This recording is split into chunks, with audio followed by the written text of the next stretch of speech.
Gentlemen, I have a pop quiz question for you.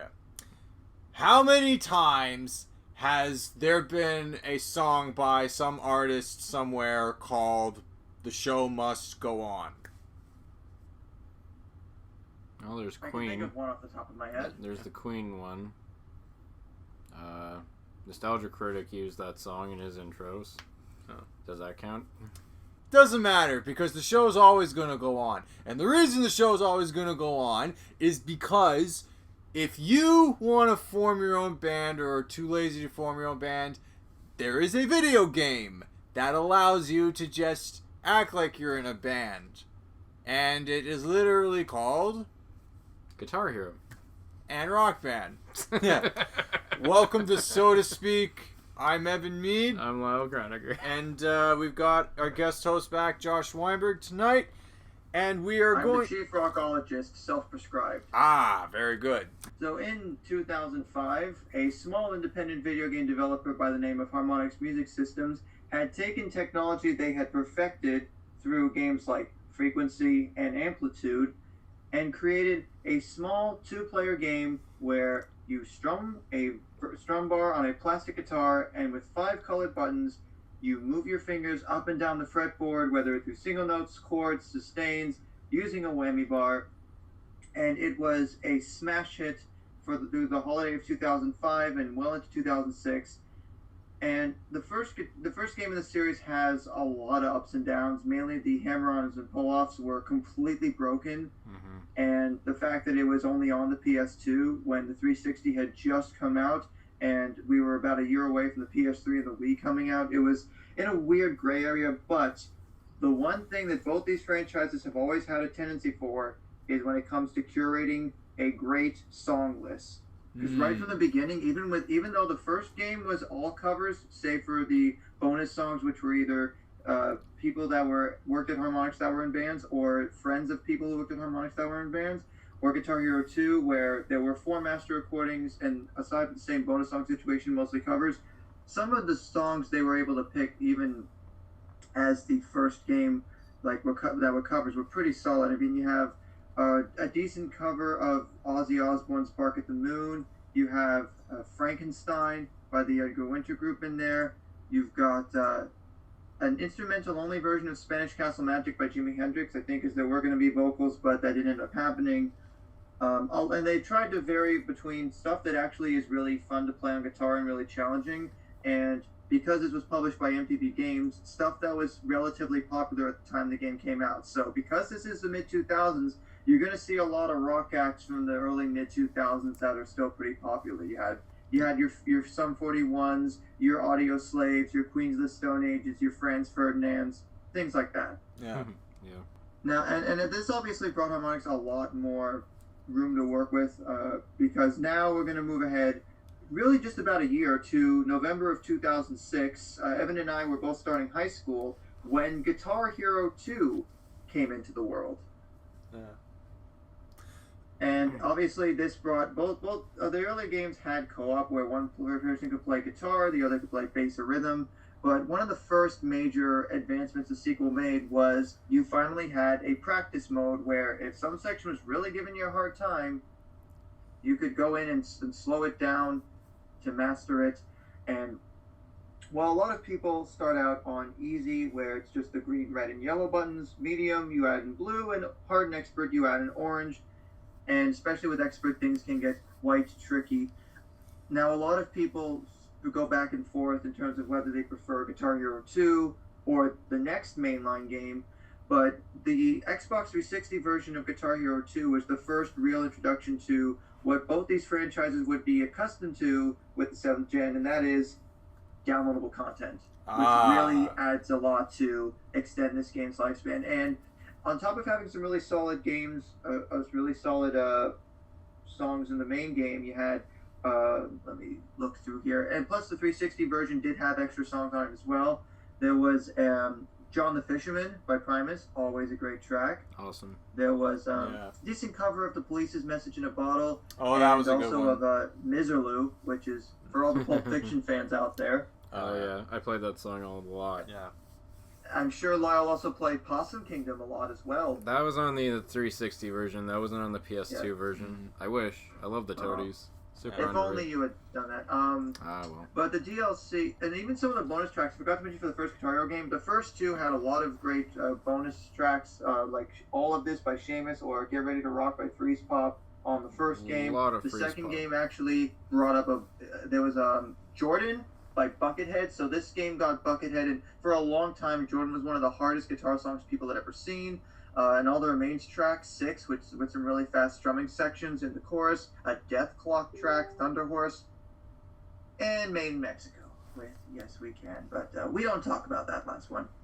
But when it comes to DLC, this game actually was smart in that there were 4 separate track packs of songs from the first Guitar Hero that people could then play on 360, and there was even some My Chemical Romance from the Black Parade. There was a 4-pack of songs from that. Yeah. A really awesome Protest the Hero song, Bury the Hatchet, a couple of European acts towards the end, and even a great track from Dropkick Murphys, The State of Massachusetts, which they charted a little banjo part on the guitar during the, I guess the pre-chorus you'd call it, but Guitar Hero 2 was just building on what the first game did, but it's right around the fall of 2007 where things become very interesting, because the first 2 games Harmonix developed, Red Octane published them, and Red Octane was run by Activision. And it's around this time that Harmonix is about to put out their labor of love for the last couple of years, based on everything they had worked with the first 2 Guitar Hero games and like a series called Karaoke Revolution, where think of it as DDR, but with singing instead of tapping your feet on arrows. But DDR is another story for another time. But now we get to the interesting part where Activision is they tag Neversoft, who had spent the last, let's say, 6 or 7 or 8 years developing the Tony Hawk's Pro Skater franchise and making that into a household name in the extreme sports genre. Hell yeah. Harmonix, of course, knows that this idea they have is going to be game-changing, and they want the creative autonomy to be able to do that, and they don't necessarily feel they're getting that with Activision. So, aside from one side game, which we'll get to later, they leave Activision, and Electronic Arts takes over the publishing for a little game called Rock Band.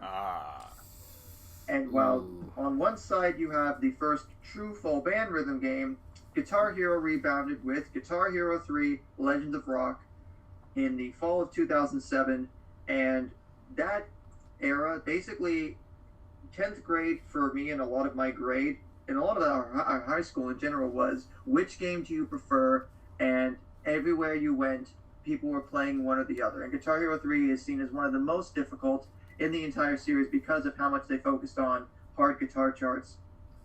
Arguably sometimes too much, because some of these charts on Expert get very much in the terrain of like being overcharted. Case in point, Before I Forget, with its 3-note chords in the chorus. Oh god. The fact of the matter is that they went all out in trying to really bring in a lot of tracks that were technically demanding, but also extremely heavy. We have a Slayer track, we have Raining Blood. We have, of course, you can't talk about Guitar Hero 3 without talking about a band who you could argue their relevance is mostly because of this game, and that is Dragon Force with Through the Fire and Flames. Yes, absolutely. There were a lot of times in 2007, 2008 where that song was trotted out almost as just like a joke of how ridiculous power metal can be, but just that guitar chart was one of the toughest things people saw at the time. Obviously, since then, the rhythm game community has gone ridiculously talented, and that's been FC'd, countless times. But between that, there were several guest characters in the third game that were actually motion captured, and you had Tom Morello, from Rage Against the Machine, Oh, Audio yeah. Slave, Prophets of Rage, all that stuff. You had Slash. Slash. He was on. I remember seeing him on the cover of Revolver. the game, and that was. He's on the cover of the game, and the fact that they were somehow able to get a master recording of "Welcome to the Jungle" that was a huge deal because Oh, yeah. Guns N' Roses had not been active for a long time up until that point, and you could argue that was the impetus for Chinese democracy finally being a thing. But that's a topic for the other game. They also had a master recording of a Sex Pistols song as well. They brought the band together. Anarchy in the UK. It was re-recorded, yes, but there was that. There was also a live track of theirs, Problems, which would later be DLC for Guitar Hero 3. Cool. And the bonus songs in Guitar Hero 3 actually go from just being harmonics bands to actual legitimate acts people know. You had tracks from artists like Lacuna Coil, The Fall of Troy, Helicopters, Killswitch Engage, Rise Against, Kaiser Chiefs, In Flames.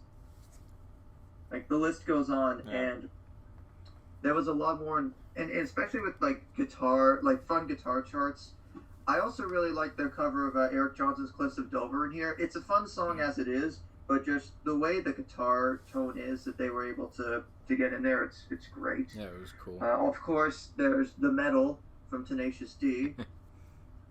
Because much like the show going on, the metal will live on. And I'm trying not to ramble too much, but especially with the DLC for Guitar Hero 3, that's when they really went all out with a lot of different variety. There was stuff ranging from a small Foo Fighters pack, a boss battle pack for free, which had both of the guitar duels, which was a new mechanic in Guitar Hero 3, in a side game where basically you could battle back and forth with someone. At certain points, there'd be note passages where when you hit those, you get power-ups, and instead of tilting to deploy star power, which, oh, by the way, star power is what you do, we either press a button or raise your guitar up, and then the screen goes blue, the note chart goes blue, and every note you hit is worth twice as much. I have such a silly... It's going to be a long one. I have such a silly story about that. When I first played the game, I found it at a Best Buy. And as soon as I activated star power, everything turned blue. So I thought it just meant hit the blue button. Suffice to say, I failed the song.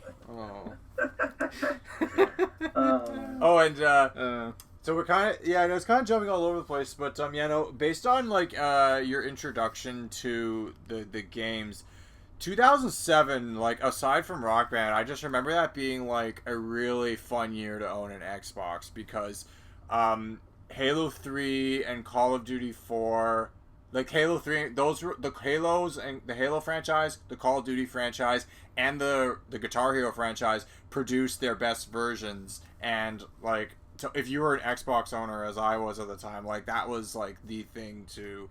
Those were the games to own. I gotta be honest, Guitar Hero 3 I didn't own until like almost a year after it debuted, and same thing goes for Rock Band. I know those games were huge, but I didn't like own I played them both in 2008 because a buddy of mine came over to my house and actually lugged all the Rock Band equipment over to my place because his place was really small, and I just remember playing it in my living room and having a wicked fun time.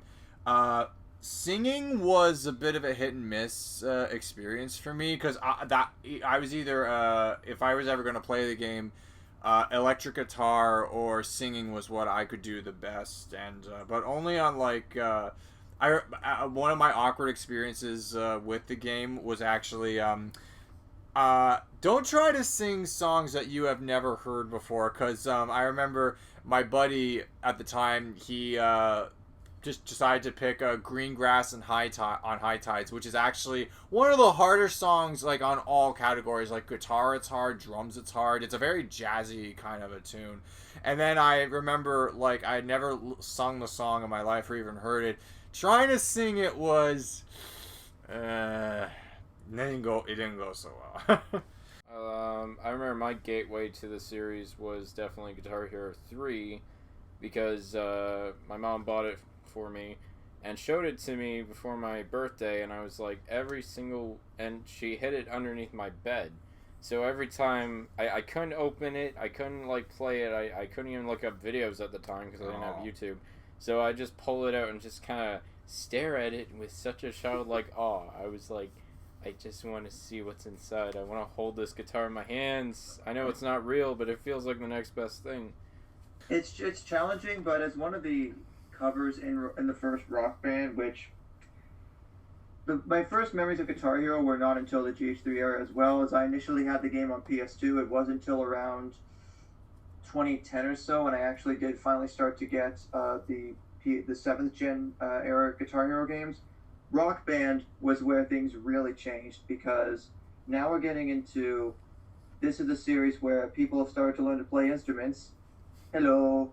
As a result of playing this franchise, there's been so much in the way of games made, downloadable content for not only 1 through 3 on the 7th gen systems, but Rock Band 4, well now Rock Band 4 plus Rivals. There was an expansion in 2016. It's still getting DLC, at least 2 songs a week, every week. With the exception of about almost 2 years in between 2013 and 2015. But Rock Band was, it brought it from just, you're playing another guitar with a friend to someone can sing, someone can play drums. There's a lot more variety in terms of the difficulty, accessibility, and all of that. And the fact that there was consistently new stuff to look forward to every week, whether it was just a new song here or there, a decent-sized pack of an artist you were either looking forward to or had never heard of, but, the charts looked interesting, or sometimes complete albums from bands as well. So that was pretty amazing. I remember that being like a really big deal. But at the time, my 16-year-old ass, I played this game around the time. I know we talked about this on our Guilty Pleasure episode, but I, just like how Cody discussed, I too was very much into Nickelback, and I was discovering the Rock Band video games at the time of my Nickelback phase. So, my dumbass was asking, hey, is Nickelback ever gonna get DLC on the Rock Band games? And maybe you can be the answer to that, Josh, because I Yes, lost. But not until 2010 at first, and then they got another pack in 2011. But there's like, I think about 12 Nickelback songs. Yeah. Well, don't hate on total? I feel like Nickelback gets too much hate. Lyrical content aside, their songs have some rockin' good guitar riffs. I mean, I'm not gonna lie. And I just thought that would be now fun. check the whole list, but suffice to say, there were some I'd say there was some good guitar charts and some fun songs to play on drums as well. I think particularly, I honestly find a song like Animals actually quite enjoyable to drum to. Well, that's what I'm saying, because like they have some good. There's some good songs on there, like to play with the instruments. So, yeah, Guitar Hero 3 was definitely my gateway, and then I went into Rock Band. Then I played all the other games. I actually collected most of them up until like the end of the PS2 era, because you have like all this stuff on PS2. As soon as it hits PS3, your parents are probably not gonna like upgrade.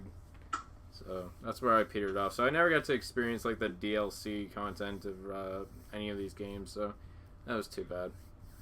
Not necessarily, as with Rock Band especially, they would sometimes put out proper retail discs of like actual different track packs with a collection of various DLC picks.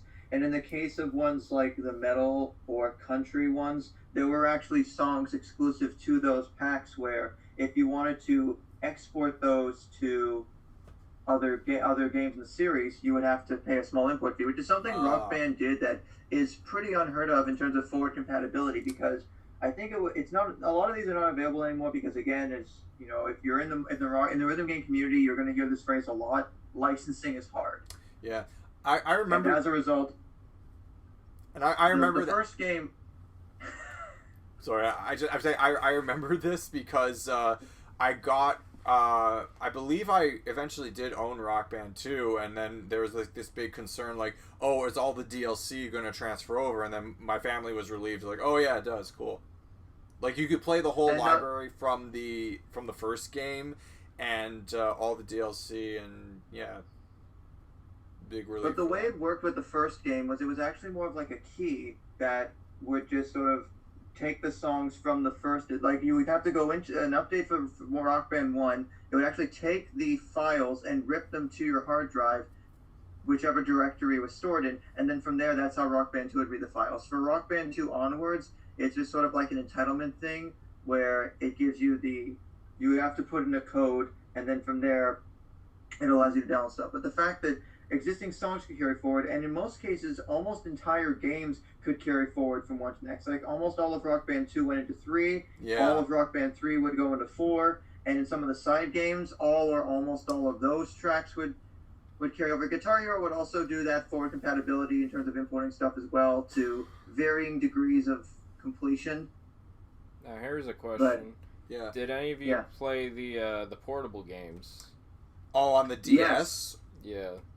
I have all of the Guitar Hero DS games, which are On Tour, Decades, Modern Hits, and a DS version of Band Hero, where essentially for anyone that has not played the DS version of Guitar Hero, probably they're much like getting new instruments now. It is a roll the dice, and also be prepared to have a bit saved up, because unless you use Facebook Marketplace, Letgo, Kijiji, or Craigslist, or other local apps, it's going to be a pretty penny for like certain instruments in good condition. I don't think I ever tried. In 2008, there were 2 of them, which, for anyone that has not played the Guitar Hero games on DS, there is a 4-button grip that you put into the Game Boy Advance slot on your DS. There's a pick that has a little thing at the bottom where you would swipe left and right across the screen. Yeah, no, you strummed the touch screen. It's a great way to kill your DS's touch screen. Oh, God, Lord. It's brutal on that your happened DS with my screen. DS Lite. I remember in the fall of 2009, I was able to finally upgrade my fat DS for a light one so I could actually play some of these.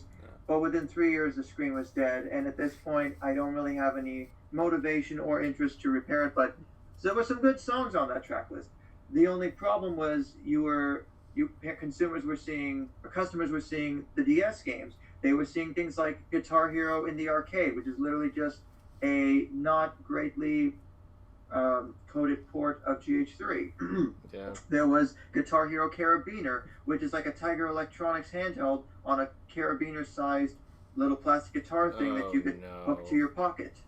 But I will say this, not to stray too far from the topic with, rhythm-based games, one of the games that you and I actually forged a few friendships in with our new high school classmates, Josh, was Elite Beat Agents. But I mean, you could do a whole other podcast on that game, because I just remember.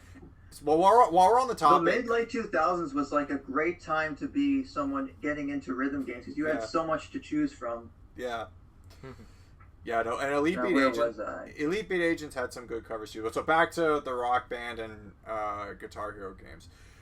So as Rock Band basically had the video game industry do a paradigm shift, and now everybody was focused on rhythm games, Activision saw this, and they were ready. They knew that they were going to need to answer, Rock Band's success. And in the fall of 2008, Guitar Hero World Tour was that opening salvo. And how did it go? Okay. Not too It went okay. It does some things different from the Rock Band series, but at the same time, quality-wise, it does feel inferior in some ways, particularly with the singing engine. It runs like garbage on PS2. I think it's because it had so many components like song editor and like character customization that it really caused the game to slow down considerably. Not when you're playing, but the load screens were intensely long.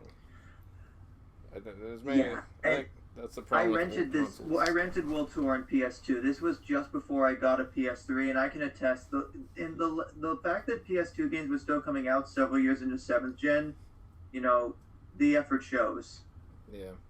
Maybe it works better on like newer consoles. I guess that's just the thing with the old hardware, I guess.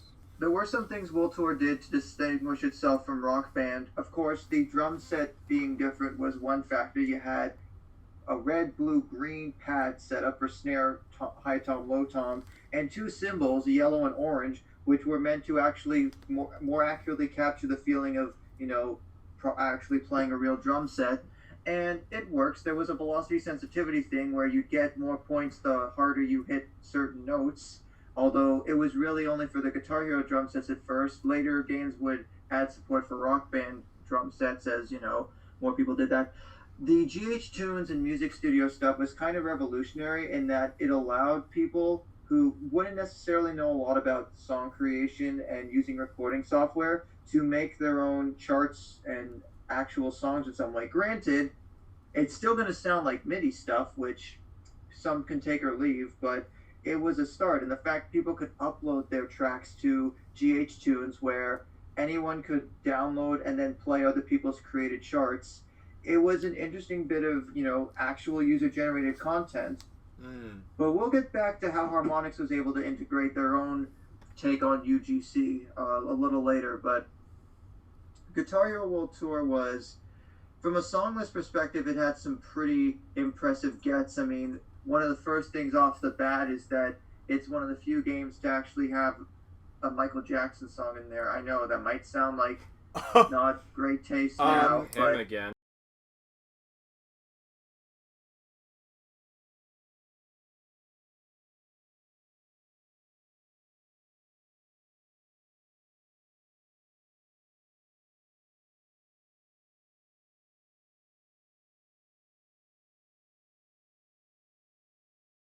What was that Michael Jackson song that? it was Beat It. Yeah, Beat It. That I think I remember playing. You get to the awesome Eddie Van Halen solo, rest in peace. But it was great. The animations, there were actually some unique animations for certain songs, like in Beat It, where the singer will do the moonwalk. I think something's coming back to me, because I think I remember playing like the game somewhere and Beat It was on like the song roster, and I was like, oh, cool. Yeah. It certainly was nice to play as certain rock stars like Billy Corgan of the Smashing Pumpkins, or Travis Barker of Blink-182, Ozzy Osbourne, of course. Yeah. And of course, Haley Williams, Zach Wild, Sting. Oh, nice. Cool. The only bassist in the group. Unfortunately, I that's where I kind of wish they could have. I mean, it's like as a personal thing, they had a Primus song in GH2, but that's where if they tried to get Les Claypool to do some mocap and have like either John the Fisherman or Winona's Big Brown Beaver or something. That would have been awesome. Yeah. Or my name is Mud. Like that would be the best bass song for them. Yeah. Or Tommy the Cat. I don't know. What was the other song? My Name is Mud would have been great too. Like him on stage. Or even get Flea. I don't know. That would be cool. That would have been a good choice too. But yeah, bass was. Even as a bass player myself, I didn't usually pick the bass in most Guitar Hero songs, unless if it was a very bass-heavy centric song, like say "Sabotage" by Beastie Boys. Oh, yeah. That's when it felt warranted. But usually it was just kind of standard like notes, nothing really fancy. Yeah. And speaking of bass, World Tour was the first game to actually add a sixth note of sorts with the open notes on bass, where the little purple lines, you just strum the strum bar without holding any of the buttons down. And that was pretty interesting, because it meant that bass actually had more to do. It wasn't just an easier version of guitar, as some people thought. Yeah, that always used to throw me off whenever an open note would show up, and I was like, oh, what's this now?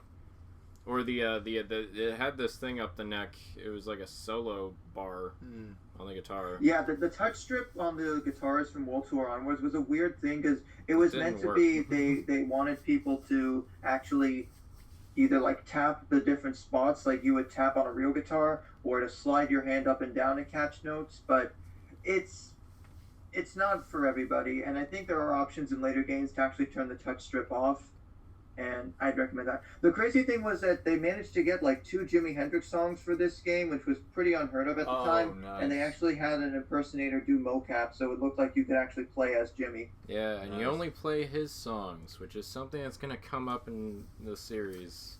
Yeah. How was the Jimi Hendrix experience? Literally. It was great. Kind of surreal. Oh, yeah. It was pretty surreal. Yeah. But you know what's even more surreal? Playing a Tool song in a venue where everything was designed by Alex Gray, who actually does their artwork, and that's the only venue you can really play the Tool songs in. Yeah. Wow.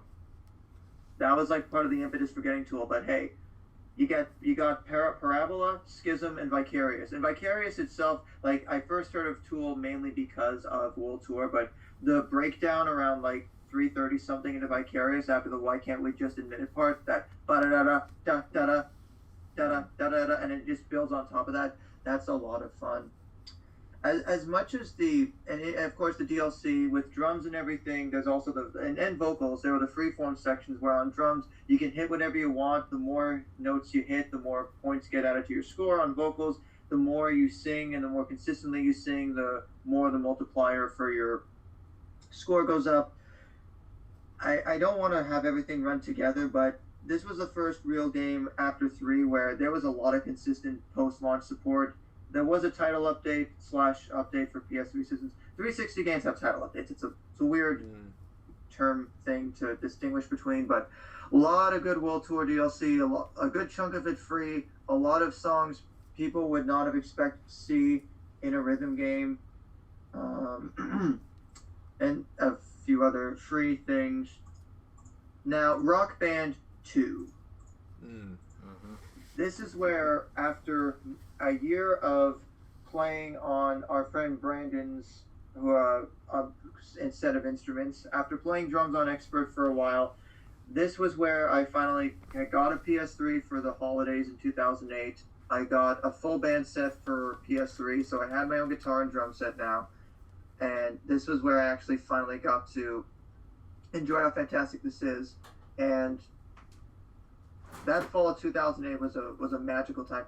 Microsoft, though being Microsoft, did pay for about a month or so of exclusivity. That's why this came out in September of 2008, whereas on the PS3 and Wii, it came out in October, and December, really. Even the PS2, which still amazing that this got a PS2 release. But for a lot of people, especially with what you can do with Rock Band 2 now, if you're in the modding community, like I am, Rock Band 2 is still a pretty important titan of the rhythm game genre. A lot of the tracks that are on here, people still come back to, whether it be a song like Pearl Jam's Alive, Bodhisattva by Steely Dan, which has a great guitar part and is a pretty fun a classic rock song with some psychedelic elements to sing.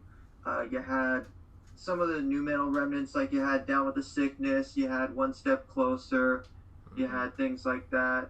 You had a really challenging prog song in Dream Theater's Panic Attack, and you even had, of course, everyone's favorite comedy rock band Tenacious D with Master Exploder. Right. And it was just even the bonus songs, which I liked a lot of the bonus songs in Rock Band 2 as well. There was a Jagged Gorgeous Winter by the Main Drag. It's a nice sort of That was a nice song. mellow indie rock song. Let me see what else I've got here. Shoulder to the Plow by Breaking Wheel and Visions by Abnormality. The running joke was that Visions was not a great song because of, it's grindcore, and a lot of people weren't necessarily open to grindcore in the late 2000s in that scene, but it's pretty good, pretty challenging by that time, but wow, what a wonderful time that was. It opens your eyes to a huge variety of music, for sure. Absolutely, and especially in the Rock Band 2 era. Remember how I said that Guitar Hero World Tour had GH Tunes and let people make their own songs and upload them, and other people could download them? Oh, Yeah. Well, I vaguely remember Harmonix decided to take that one step further, and in March of 2010, the Rock Band Network came into being, where individuals or authoring groups using a software like Magma for charting and Reaper to put all the audio tracks together, they could author, chart, play test in QA, and then release their actual independent artists or established artists' songs. So a fair bit of authoring groups were able to put out over 2,000 songs between the first and second iterations. The main one being RBN 1 was from March of 2010 through to sometime in, I believe, February of 2011.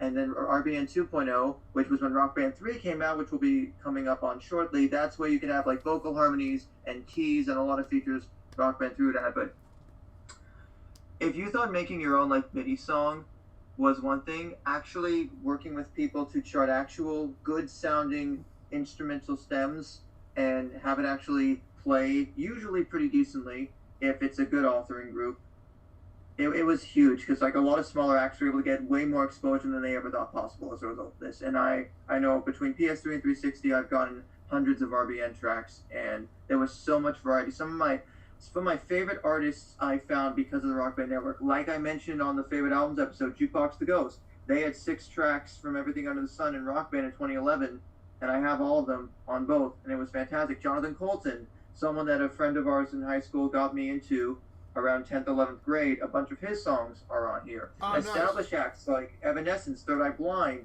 Eiffel 65. Oh, wow. Jeez. Remember them? Yeah, no, they had... There's so many more. I gotta be honest. Rock Band, see, even though, like, I wasn't, like, as, like, versed in rock and roll at the time. It took me probably until college to really get, like, that much more familiar with the genre and just keep discovering new albums. But Rock Band was definitely one of those experiences and Guitar Hero, too. It was kind of like the experience that makes me want to, get in and listen to new music and understand that there's, like, all different types of rock. Like, it was my introduction to, it was my introduction to Paramore. It was also my introduction to Garbage. Remember how Garbage had that one song in the first Rock Band? I think I'm Paranoid is that's the one. Great. Yeah, that's the one. I think also I'm Paranoid. in the 5th one. Oh yeah, Shirley Manson. Yeah. And speaking of Guitar Hero 5, holy shit. The fall of 2009. Well, 2009 as a whole was like Rock Band 2 was coming to be at its zenith. Guitar Hero was coming up, but both franchises are guilty of a little thing called oversaturation. Oh, yeah. Over prefix. This is where the bubble burst. Yeah. So what happens when you keep coming out with success after success? You'd milk that cow as much as you can for as long as it can hold out for. Oh, and Lord. both franchises put out a bunch of side games and even the main games to where, at least with Guitar Hero, it felt like there were almost a double-digit total of games for all platforms coming out each year. This is starting to get into like the weird side game thing, but like suffice to say, by the end of 2009, a lot of people were just burnt out on rhythm games as a whole, and that's where it essentially became more of the niche genre that it's enjoyed, maintained since probably around late 2010, early 2011 or so. Yeah. Alright.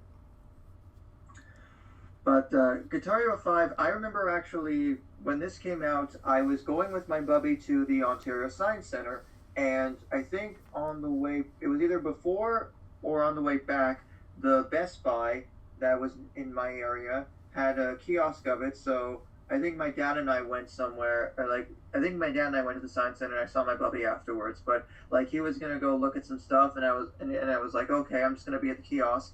And one of the songs in the game, They Say by Scars on Broadway, that was one of the kiosk songs I was there, and I remember playing it on Expert, and I think I remember actually like part of the time I was even looking away from the chart and still comboing it, and I think I ended up SCing it.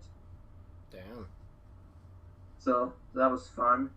But Guitar Hero 5 really upped the ante in terms of, hey, I want to play the guitar. No, you've already had it for too long. I want to play the guitar. Hey, I haven't even played guitar yet. What is this thing? Like, everybody, you can all play guitar. Oh, yeah. What? That was the gimmick. Yes. You can play 4 of any instrument. If you want to have 2 guitars and a singer and a drum set, you can. If you want to have all singing, you can. If you want to have 4 drum sets, which good luck with having the surface area for that, but you can. But all people can play the guitar chart if they want, and on different difficulties with their own accompanying hyperspeeds, which hyperspeed is essentially much like how Rock Band has breakneck speed. It determines how fast the notes come scrolling at you. Some people like having it faster, others slower, and the more variable breakneck speed or hyperspeed is, the better. It's wild. It's a lot of technical stuff, but the guest stars they got for Guitar Hero 5 were setting a precedent in some ways for having lawsuits, but in other ways, we got Shirley Manson. Yeah. Oh, yes. Julian Manson, Matthew Bellamy from Muse. Matt Bellamy, yeah. Guitar Hero has a tendency to get more Muse than Rock Band does, because there was only one Muse song in all of Rock Band's existence thus far, where Guitar Hero's had several. Carlos Santana, a Johnny Cash impersonator, but still Johnny Cash. Yeah. And some guy from Aberdeen, Washington, that was the voice of a generation for 4 or 5 years.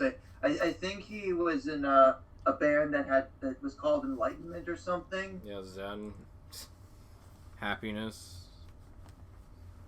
Oh, Nirvana. That's what we're talking about. Mr. Kurt Cobain. I wonder it was when a we big were deal getting to at play that. like the defining anthem of the 90s with Kurt Cobain, but at the same time, it doesn't really look like him. And at that point, he had been gone for like 15 years. It felt kind of odd. Kinda Not soon. to mention, a favorite hobby of mine with the guest characters is making them sing songs that they sound absolutely ridiculous singing, like Ozzy Osbourne singing La Bamba or Monsoon in World Tour, and Kurt Cobain singing Bring the Noise 20XX by Public Enemy in this game. Yeah, no. The long lost hip hop Nirvana song we never got. I gotta say, man, when I saw the Kurt Cobain trailer, that sold me on the game. I just want to unlock it and play everything. But that kind of led into some hot water, not just from the surviving members of the band, but Courtney Love, who owns his estate. Yep. And so centering around the fact that Kurt was singing songs and playing stuff that was not his, and that theme also followed into one of the the spin-off games. Yeah. But let me just bring it up here. Oh, I almost forgot about another side game. So remember I said there was that one little in-between game for Guitar Hero between 3 and World Tour? Well, aside from the Aerosmith game focused on the band Aerosmith, but there was an 80s-themed shovelware cash grab for the PS2 called Guitar Hero Encore Rocks the 80s in the summer of 2007. And it's fine, but it's an 80s skin version of Guitar Hero 2. I like that game. But you're right, there's not much It's got some content. good songs in there. There's not too much content, and it's essentially just extra songs, and it actually has a pretty short list. Probably one of the shortest. Only in the entire, 30. Probably one of the shortest lists in the entire series. But I had fun with it. Playing Death, the Grim Ripper, while he's wearing 3D glasses was always my favorite thing to do.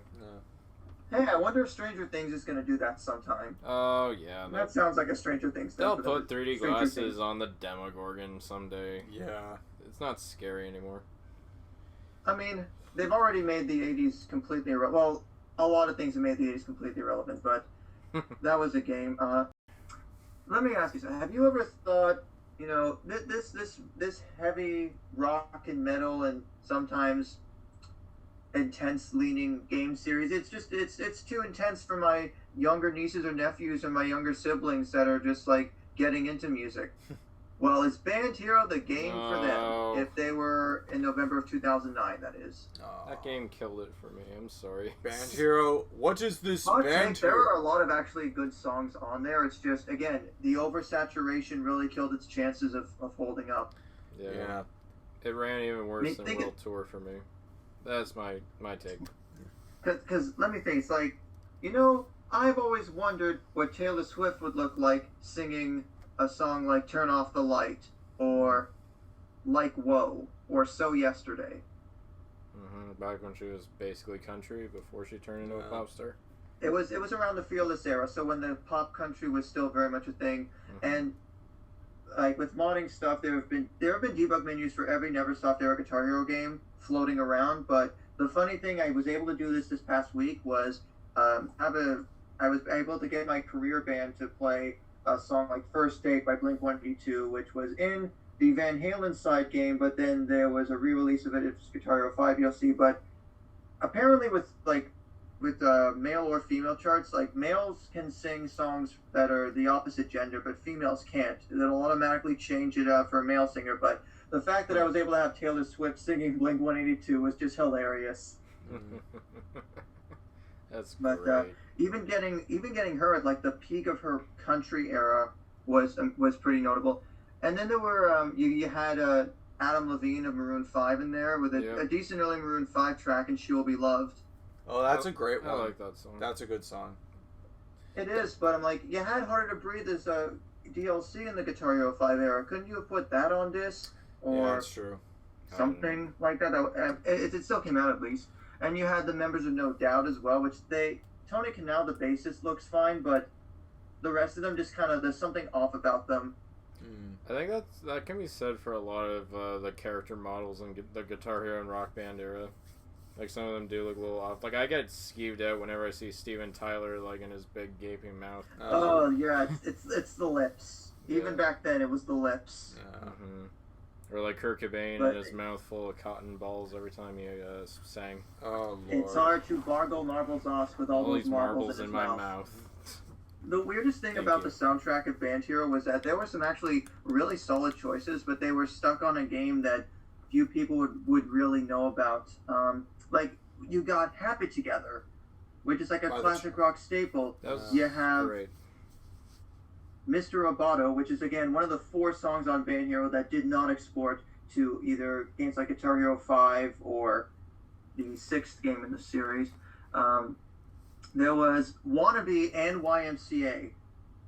It was a very random soundtrack. Yeah. That's the best word I could use to describe it.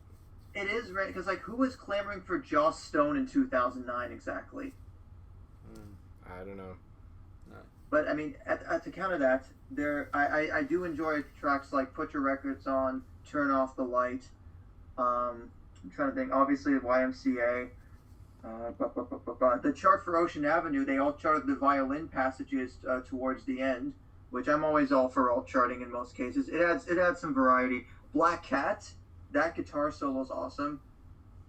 Beautiful Soul, which, again, hot take, that's a kick-ass pop rock song. Alright. I liked it then, I like it now. But much like the issue with Kurt Cobain, No Doubt also didn't exactly take kindly to how their avatars were being portrayed in Band Hero. As they filed a suit with Activision as well, and I believe there was a countersuit as a result. Yeah.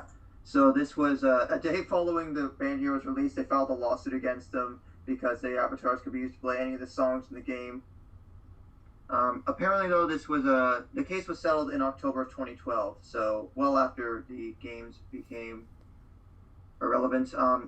And the weird thing with a game like Guitar Hero 5 is, if you have a game featuring such a guitar-dominant force as the late Eddie Van Halen, why would you basically treat it as, if you send in your receipt that you bought Guitar Hero 5, we'll give you this game that isn't even supposed to come out till December of this year for free?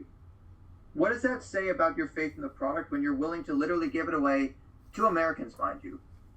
But you're willing to give it away 3 months before it's supposed to come out. On a similar tangent, it's kind of sad how such a nice selling point, like in the 3rd game, is like, you can play as Slash, has now basically become, we're going to sue you for using our likeness in our game. And now it's becoming way I'm more... honestly surprised that Big Machine, which was Taylor's label at the time, and even Taylor's management weren't like with that. But then again, I guess if it's a female character, they wouldn't be able to sing anything that's not like a female gendered song. But still, it's like, it adds to the fun factor. Yeah, it was a major selling point, and then it kind of bit him in the ass later on in the series. I don't know why they would call Band Hero when Guitar Hero had been doing the full band stuff for a year. Yeah, that was weird. It's a naming thing, but I agree. In Lego Rock Band, which is much like how Band Hero is the family-friendly Guitar Hero band game, Lego Rock Band is an even more family-friendly version of a traditional Rock Band game. But much like the Lego games of the time, and even today, it has a pretty engaging like story mode with these rock power challenges where there's like stuff going on in the background while you're playing the song, and depending on how good or poor you do, it affects the outcome. There's a lot of minifigures you can unlock or purchase. It's much like the whole stud mechanic where, instead of points, all the notes are made out of Lego bricks. When you do a guitar solo, you get a certain amount of points as studs. If you fail out, you have to hit a certain passage perfectly to regain your lost studs. It's got its quirks, it's got its charms, but it also has a super easy difficulty, which will essentially you just end up playing a shortened version of the song, which can be kind of hilarious. Because it just stops abruptly for no reason. And some of the song choices for Lego Rock Band were pretty damn good, too. I mean, you had The Final Countdown and Ghostbusters on there. You had Summer of 69. Oh, nice. Yeah, Two Princes. The Passenger by Iggy Pop. Song 2 by Blur. Queen was... They even had Queen in the game. You could play as Queen. Yep. What was interesting is both Queen and Blur actually had like full-on Lego bands of those characters, and also Iggy Pop and David Bowie, and even Spinal Tap, who have the track Short and Sweet on here. So quite a lot to choose from in the actual band configuration. Yeah, oh, and Accidentally in Love. Can't forget the anthem of Shrek 2. Yeah. Wait, hey, that's much like Angels of the Silences on Band Hero. Counting Crows are actually pretty legit. Yeah, they are though. I like some of their stuff. Yeah, they're okay.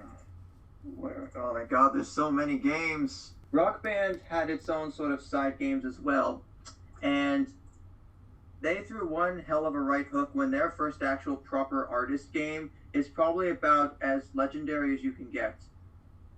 The Beatles Rock Band. Yeah. Oh yeah. What a fantastic experience. I remember the ad campaign for this being 9909. That was a brilliant stroke of genius by their marketing team. Yeah. Yeah. Although it was also, I believe, arranged around the fact that like there were going to be remasters on iTunes of the Beatles discography at that time. This is like a good 6 or 7 years before Apple Music and before people can actually really stream the Beatles comfortably wherever they are. So the fact that there was an entire game devoted to that, and not only that, but like Giles Martin, son of the late Sir George Martin, like he and like everyone at Apple were making sure that like they were going to get the highest quality of Beatles songs possible, but they also sort of like encrypted the files in a certain way so that they could make sure that stuff wasn't going to get leaked, because there's even like a small sort of, I think it's in like 3 parts on YouTube of like a making of documentary of the game where like there's a lot of effort that went into doing this. The Dreamscapes themselves sell everything. Yeah, because there was a point in their history where they just stopped touring, so you can't just have them show up on a stage anymore. So the fact that they actually show them in sessions, but they have these beautiful visual like accompaniments is so well done. They put a lot of heart into that. Absolutely. For ones like Octopus's Garden or Yellow Submarine, where it really does, it feels like it transports you to another world, or for the fact that the story mode takes you chronologically through their career from their early days in the Cavern Club to their final rooftop concert, and the fact that the entire rooftop concert, you get the camera cuts whether you're in somewhere like Shea Stadium or the Budokan, where you can see people in the crowd. Speaking of that crowd, they are really loud. They really cranked up the crowd audio for that one because they wanted to be accurate. But the rooftop concert, you got people looking up from the street. Yeah. You got every era. They look exactly how they did at the time, and we really have Danny Harrison, George's son, to thank for this, because he was a big catalyst in even getting this game made. And of course, Paul and Ringo and Yoko worked. They were consulted a lot with Harmonix to get this right, and this is more than just an expansion game or a side game of Rock Band. It's a video game experience that really has to be played for yourself to be believed. And the fact that they had some DLC for the first couple of months of like the rest of Abbey Road, including the entire Abbey Road medley of the second side. There was all of Sgt. Pepper's, all of Rubber Soul. Granted, there was some of these records on disc, and then All You Need Is Love, which actually was like, at the time, it was one of the top-selling downloadable content pieces on 360 because they donated a lot of the proceeds to Doctors Without Borders. Oh, that's nice. So it was a neat idea, and just the replayability factor, and the fact that it introduced 2 things that would be instrumental for Rock Band 3: vocal harmonies, and on drums, the fills. You could have a static fill option where the green lane would glow until you see a big green thing where you would hit it to activate overdrive, which is Rock Band's version of Star Power.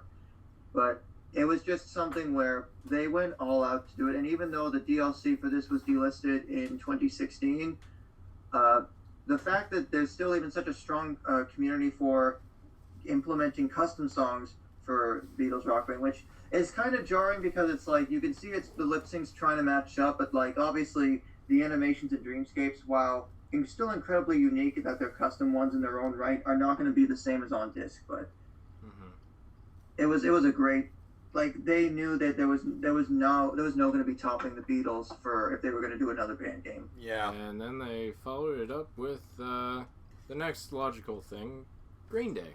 Ah. No. Yeah, there's a part of me in 2010 that played this game quite a lot, and Oh, so did I. the fact it doesn't matter if you haven't played this game because for like Rock Band 3 or 4, pretty much the entire set list is available piecemeal as DLC. So there's unless you want to play through some of like Green Day's career spots, although I did like I was kind of dumb when I was 18. I pre-ordered the PS3 version of the game, the Plus version, because not only would you get the export for free, but you would get the 2 prior DLC packs that had like tracks from 21st Century Breakdown included as well. So I thought, what great value! Yeah, it's not quite as in depth as like the Beatles Rock Band one. It just kind of covers 3 of their main eras, like their Dookie era, American Idiot era, and then 21st Century Breakdown, which was pretty recent. That was the confusing thing that, like, even in development, it was going to be mostly centered around American Idiot and 21st Century Breakdown, but, like, the CEO, Alex Rogopoulos, had to, like, ask them, why isn't Dookie in here? Like, that's the album everyone knows them for. Like, the fact it took that to get them to actually pay attention to the 90s output, I mean, there are some actually really enjoyable deeper cuts on records like Dookie. You know, you got Pulling Teeth, Sassafras Roots, Coming Clean, Jump. But like I've come to love Insomniac and Nimrod many years, like for years since this game came out, because it brought my attention to that. But yet there's only 2 tracks from Insomniac and 3 from Nimrod, and they're mostly the singles in Green Day Rock Band. Whereas I would have loved from Insomniac tracks like Panic Song, Babs Uvula Who, Armitage Shanks, Walking Contradiction, which apparently was supposed to be in the game, it got cut. And Nimrod is a fantastic record too. Scattered, Last Right In, Jinx into Hoshinka, a couple of others that I said Scattered already, Redundant. It's a good game, but it is very lopsided. I agree. And of course they thought, let's put in the opening track of 21st Century Breakdown where it's just vocals for like a minute. Yeah, when you play Brain Stew, it's immediately followed up with Jaded, so you have to know that song as well if you're going to play it, which I didn't. Well, to their credit, they do the same thing with Are We the Waiting into St. Jimmy and Give Me Novocaine into She's a Rebel from American Idiot, which fit because they do naturally segue into each other anyways. It's not as jarring, but the mocap for this definitely felt like a step down compared to the Beatles Rock Band, and the fact that like they didn't even really bother doing anything from 1039 Smooth Out Slappy Hours or Kerplunk, like considering Rock Band doesn't really even bother with proper master recordings for DLC in the 8th gen, they just make DIY stems whenever they can. It's missed potential. Yeah. And surprisingly, those were the only 2 ones they did compared to Guitar Hero, who did quite a few more. Well, there are a couple of other side games that are not necessarily games per se, but there was like a Rock Band game for mobile phones. There's Rock Band Unplugged, which is, if you've ever played Frequency or Amplitude, or the DS version of Lego Rock Band, it's essentially the same idea. You have each track where there's different buttons to press, and you have to max out the track and then switch to others to complete, to get as high a score as you can when that has some exclusive songs. 2 different Rock Band apps for iOS, one which was Rock Band Reloaded, which had like in-app purchases, and actually a side game that has gotten a fair bit of love since it was delisted in 2017, but Rock Band Blitz. Think of like Rock Band Unplugged, but with power-ups, and it's always online, which means that you have to be connected to their servers and either PSN or Xbox Live to really play it. Otherwise, it's not going to save your scores. But it adds so much replayability to your existing songs, and it would work with customs, except you can't do anything for them. But played that a lot in 2012. It was the fact that they had a Facebook application called Rock Band World, where they have these little challenges where people could complete them and earn points for either game, or complete them in either game and earn points, and you can make your own custom challenges. So that was a huge factor in replayability and, giving people the feeling that they were actually involved somewhat in doing these things. So it was quite enjoyable, and I mean I have it on both, but the song choice is skewed a fair bit at times towards like the last couple of years, because you had like Raise Your Glass, Moves Like Jagger, Pumped Up Kicks, Stronger What Doesn't Kill You, We Are Young. Nice. But then they also had some deeper cuts, like the other interesting thing was that in terms of songs that couldn't be exported, initially 2 songs from Rock Band 2, Give It Away and Spoon Man, weren't exportable into Rock Band 3, conveniently enough until this game when they're on the set list. And then they were later standalone DLC as well, up until Give It Away was delisted, I think, in 2017. But the fact that this is what it took that to have those 2 brought back, and even with the first Rock Band, Danny California and Black Hole Sun were not initially exportable, I think, into Rock Band 3 until the last title update when it added them back. Yeah. It's bizarre, but I would definitely recommend, because this game is delisted, it's harder to get a hold of, but if you have a strong enough computer and you can emulate stuff, give our PCS3 a shot. It's a fantastic PS3 emulator. It's getting better by the month. A lot of games are supported already. And otherwise, if you know someone that has a modded console, get to hang out with them a little bit more now. So despite the fact that like they're not really releasing games anymore, they're still making content for Rock Band. Oh, cool. Definitely. Wow. To this day, although this brings me... Well, I do want to talk about Rock Band 3, but I know there's still a bit more in the Guitar Hero camp to go through, so however we tackle that is up to you. It's kind of up to you. You're the one leading this conversation. So Yeah. take her away. All right. I'm going to continue with the side games for Guitar Hero. Guitar Hero Aerosmith, as I mentioned, it's an Aerosmith game, but much like Guitar Hero 3, it is guitar and bass only, but some good choices for songs. I obviously, having played the cover of Train Kept Rollin' in the first Rock Band and hearing the actual Aerosmith cover, or the actual Aerosmith version of it, I prefer the Aerosmith version, obviously, but Naturally. playing Walk This Way, or Making It, or the Run DMC version of Walk This Way. Don't they appear in the game? Even some of the guest choices, like Always on the Run. Wait, what song is that? Jamie's Got a Gun? No, that it's in Rock Band, though, as DLC, but that was not a Guitar Hero Aerosmith. What? Oh. That was weird. They have an interesting idea of, like, you would play a few songs as an opening act of, like, generic characters, then you'd play as Aerosmith. I think for the Encore in some sets, it was an interesting idea. The fact that you could unlock some characters, like you had DMC from Run DMC as a character you can unlock. There was a the guitar battle mechanic from GH3 was back, and there was a decent like Joe Perry battle. There were even some bonus songs from like Joe Perry's solo record, which was it's a rock record. It's fine, but it's good. The only thing is the fretboard for the Aerosmith songs is very distracting with the flying skulls and everything, just because like it makes it hard to distinguish the notes. Oh. Was that just like of how like bright it is. Oh. Is that just like on the fretboard itself, or is it like moving Yeah, around? just the fretboard graphics. Like when you activate Star Power, the fact the fretboard, doesn't help with making the notes all that visible. But that was that was a fine enough game as like a stopgap between 3 and World Tour.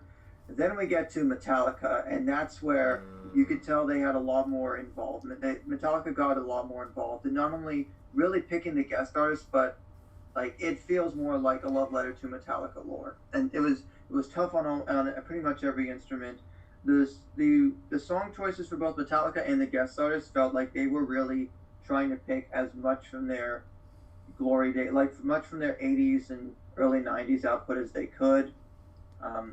And of course, with Death Magnetic being DLC in Guitar Hero 3, that actually could be brought forward as well through like World Tour and even the Metallica one as well. Although All Nightmare Long was on the disc, which was kind of a weird decision. Although I guess on PS2 and Wii versions it was Cyanide from Death Magnetic instead. But if there's one Guitar Hero side game where it felt the most like it was meant to be, it's Metallica. Although I still would have liked the Call of Cthulhu or a little bit more representation from Load and Reload other than the singles. But I'm okay with only one Saint Anger song being on there, because one Saint Anger song is probably one too many. You're absolutely right. I'm not even the biggest Metallica guy, but I can appreciate the amount of like care that was put into this one.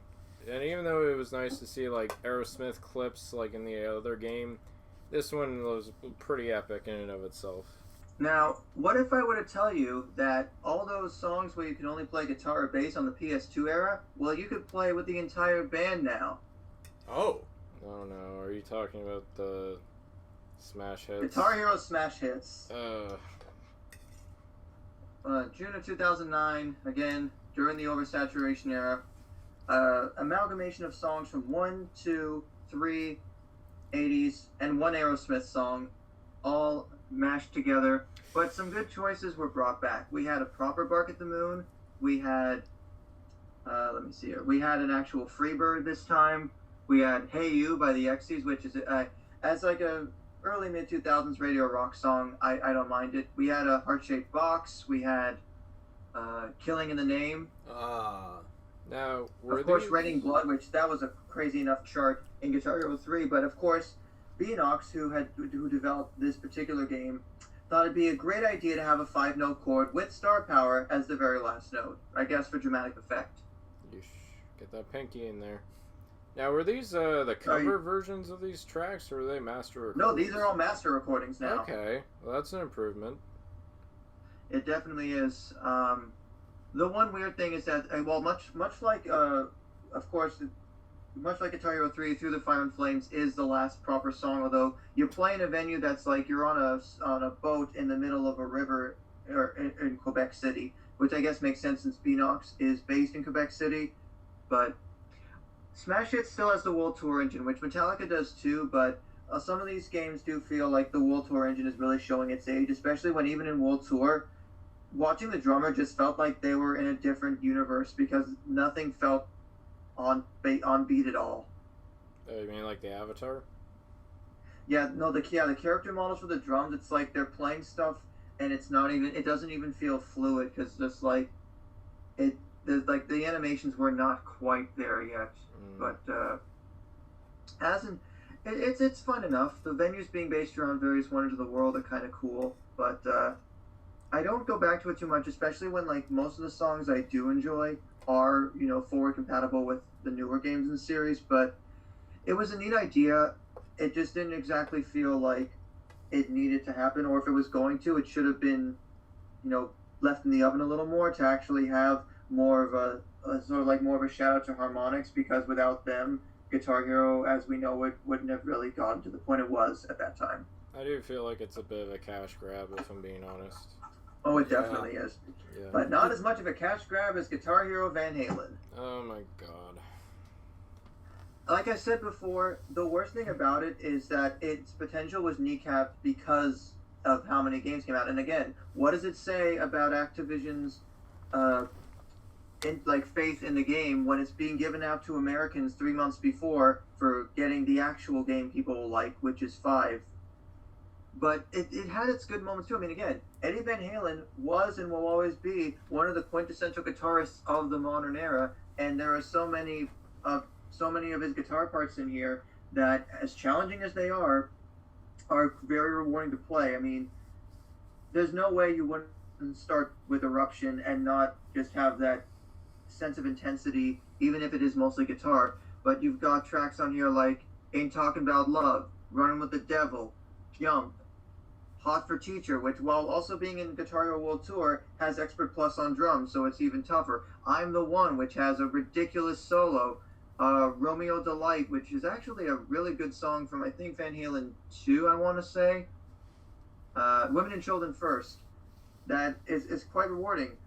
The downsides are major, though, because it's only from 78 to 84, so you only get the David Lee Roth era, which means no Dreams, no Right Now, nothing from Van Halen 3, but that's probably a good thing.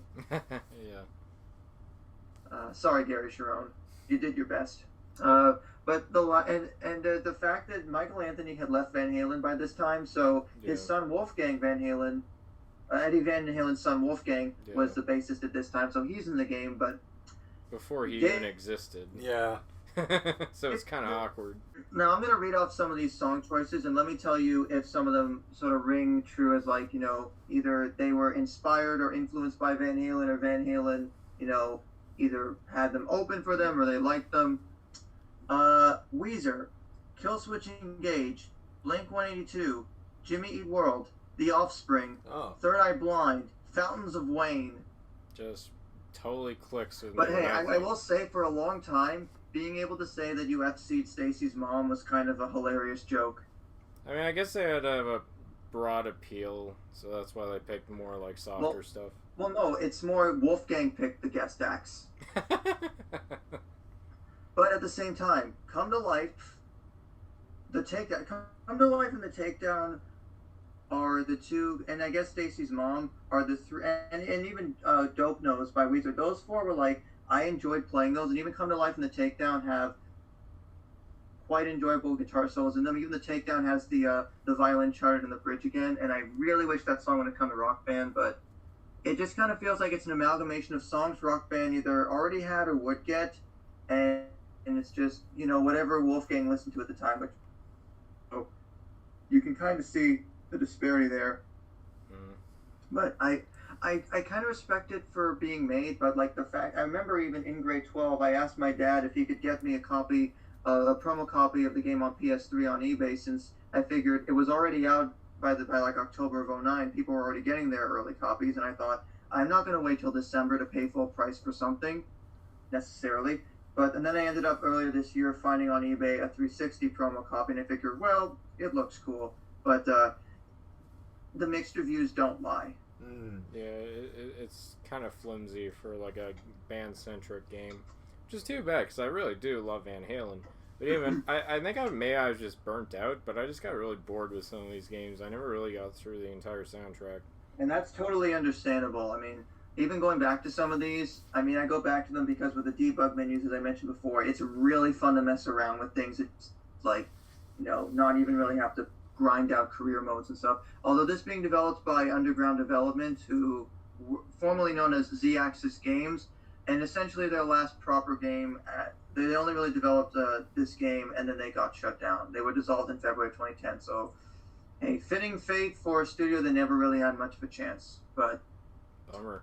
Considering also that this game came out after Guitar Hero 5, but still runs on the World Tour engine, this was clearly supposed to come out in late 2008, early 2009, and it just got pushed back because of how much they were still planning. I was gonna say it looked rather dated when I played it, so maybe that was. That's because it is. It has the newer Guitar Hero logo on the box, but the gameplay is still the old gameplay essentially. Like it didn't look more graphically impressive than Metallica's, so I don't know. It did not. That's very. And weird. thus that brings us to the year 2010, whereas rhythm games were becoming more and more niche. In some cases, of both Rock Band 3 and Guitar Hero Warriors of Rock.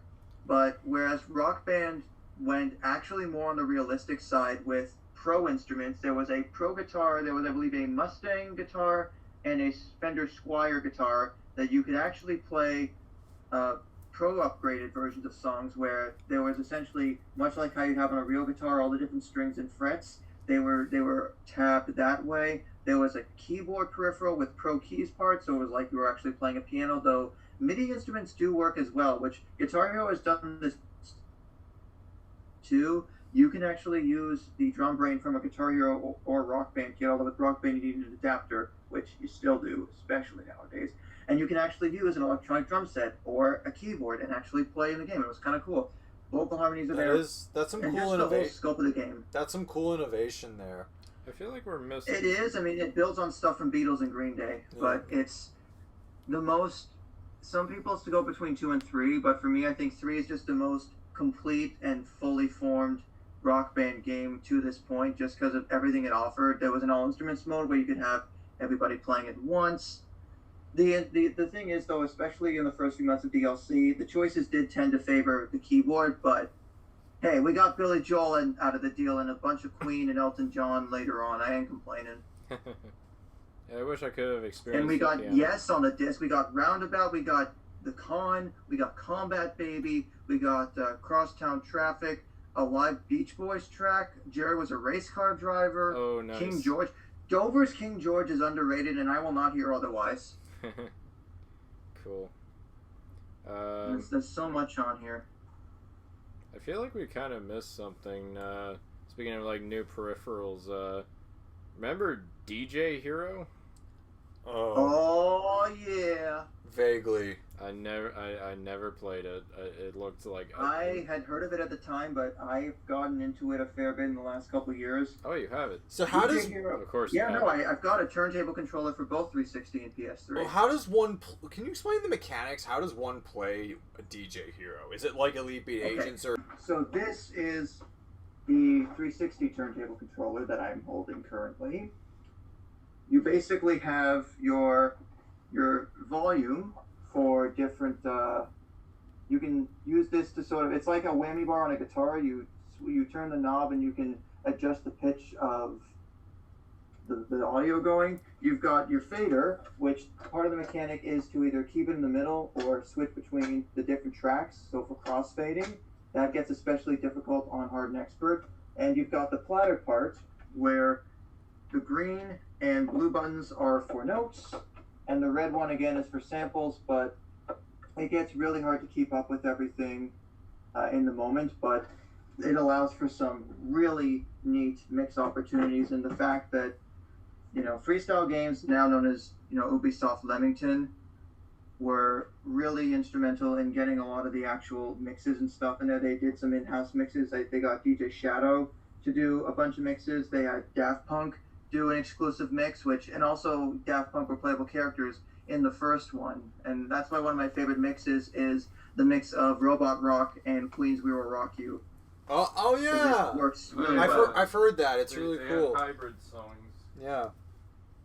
Mashup. Nice. And that's one of the first instances I've heard of like real mashups and stuff working out, and it was quite enjoyable. I mean, it was unfortunately released in late 2009 when people had already been burned out on rhythm games, but it had great potential, but it just at that point it wasn't going to reach the same audience.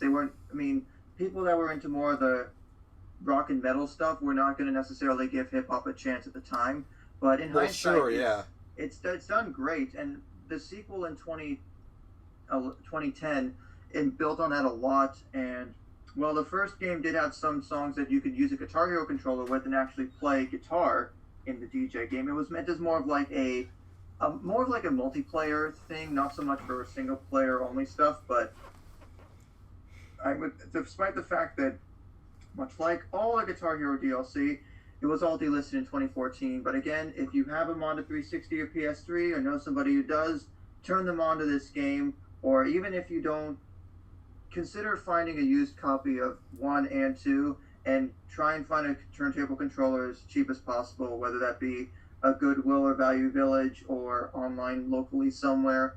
It's actually quite a bit of fun, and there's a rewind mechanic where you basically will, if you'll allow me to demonstrate again. So you would take this part and you spin it backwards, and then it rewinds the track a little bit, so you can get even more points. Yeah. It really does. It's even more. At least it feels more like being a DJ than playing a plastic guitar makes you feel like a rock star, because there was a lot more attention to detail. Yeah. Well, going back to your point about how, this came out, the time this came out in 2009, well, the audience that, Rock Band and Guitar Hero were targeted as, like, they weren't exactly going to transition into hip-hop and stuff like that. I wasn't aware that the franchise was, like, compartmentalized, like, from between, like, a few golden years, like, from, like, what was it, 2006 to 2009? Like, I was under the impression that these games kind of waited a few years, but yeah, no. I feel like this is a video game's cautionary tale with oversaturation. Well, and it's especially in modern days, the genres that are currently king now, which are, I don't even know, are they live service, games as a service type things? Are they, the indie hits, the indie sweepstakes winners like Among Us or Fall Guys? Yeah. What exactly is a hit game now when, word of mouth is crucial, but social media has played just as much a part now, if not then, but even more so now. But as Rock Band was developing, taking itself more seriously and, really fleshing out the offerings with instrument types, and especially with Rock Band Network 2.0, having vocal harmonies and pro keys be an option. Oh, also forgot to mention that Richelieu's Feathergun album was part of RBN 2.0. Fantastic prog rock album. Check that band out. They're great. Nice. Guitar Hero decided to go in a different, more fantastical direction with Warriors of Rock. I did get this the day it came out at the former Future Shop that used to be in the area. It no longer exists, obviously. It consolidated Best Buy, all that stuff. A dead retail chain. Dead retail is dead retail. Yeah. But likely at this point, Neversoft knew that this was going to be the last real Guitar Hero game, because Activision at this point, once Call of Duty Modern Warfare came out in 2009, like, that was it. Any game that wasn't a first-person shooter was not first priority in Activision's book anymore. So if Neversoft knew that if they were going to go out, they were going to go out their way, and on as high note as they could. And so they came out with Warriors of Rock, which has a actually pretty decent quest mode idea where you go through different venues to recruit characters, and they have these sort of like beast versions where they transform into like these demonic, really crazy looking alter egos, and they each have these different power-ups that can allow you to get a higher score than you normally would otherwise. And at various points there's sort of different culminations of this quest mode, one of which was a huge deal at the time, an entire venue and like section of quest mode themed around Rush's 2112 track. Yeah, I heard about with that. narration from all three members, rest in peace Neil, and the fact that there was like each part had like a different part of the venue like based around the theme of each part of 2112 to really immerse you in that song. And as a result, you will help the demigod of rock, voiced by Gene Simmons, so you know it's legitimate. I guess, yeah. But the whole idea is the demigod of rock is like imprisoned in a stone fortress by this thing called the Beast, which is this giant, mechanical robot, which I'm sure is supposed to be a pop versus rock allegory. I could be wrong, but that sounds like what it is. And you, or rather the character you play as, along with all the other characters in the game, some returning, some new, have to unite to free the demigod of rock and defeat the beast. So as you go on, which the very first venue, Johnny Napalm, you play in CBGBs, which was kind of cool at the time, but considering that it would shut down a few years later, it's kind of like a weird piece of history.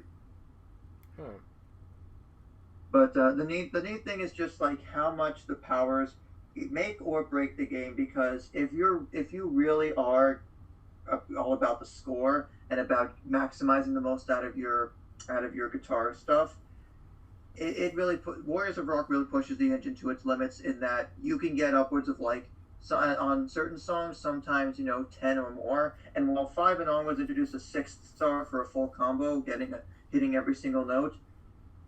Let's just say by the end of the quest mode, when you get all the powers and you defeat the beast, and then you replay certain chapters to get 40 stars on a song, it just becomes ridiculous. Like it feels like it's just an arcade game, which it was certainly trying to be, but I think it was a unique direction, and they knew that if this was going to be their last hurrah, they were going to go all out.